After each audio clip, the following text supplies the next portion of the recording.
Welcome back to my YouTube channel inspired by Prasanna. ఈరోజు మరో కంటెంట్తో మీ అందరి ముందుకి వచ్చేసాను. అదేంటో తెలుసుకోవాలనుకుంటున్నారా? అయితే వాచ్ చేసేయండి. లోపాలు ఉన్నంత మాత్రాన ఎవరిని లేదా మనల్ని మనం లోకుగా చూసే పనే లేదు. అంతే. ఏంటిది యూనిక్గా ఉంది అని అబ్జర్వ్ చేస్తున్నారా? ఆ పాయింటే చెప్తున్నానండి.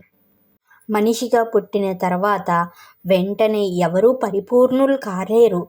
ప్రతి ఒక్కరూ రకరకాల ప్రయోగాలు చేసి రకరకాల దారిల్లో వెళ్ళి అనేక మానాలను ఎదుర్కొని ఉన్నత స్థితికి రావాల్సిందే.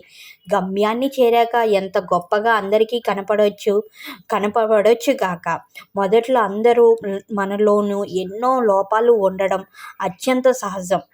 కాబట్టి లోపాలను దృష్టిలో ఉంచుకొని మనల్ని మనం లేదా ఇతర లోపాలను చూసి వారిని తక్కువగా చూడడం, తక్కువ చేసి మాట్లాడడం సరైన విధానం కాదు. లోపాలు లేనివారు ఈ ప్రపంచంలో ఎవరూ లేరు. మానవ మాతృలు అందరూ లోపాలు ఉన్నవారే. లోపాలు వెతకడం మొదలు పెడితే ప్రతి ఒక్కరిలో ప్రతి ఒక్క విషయంలో ఏదో ఒక లోపం కనబడుతూనే ఉంటుంది. కాబట్టి వాటి గురించి పక్కన పెట్టి కనీసం అర్థమైన వాటిపై, సరైనవి అనిపించిన వాటిపై దృష్టి ఉంచి మనల్ని మనం ఒక అద్భుతమైన శిల్పంగా తీర్చిదిద్దుకుందాం.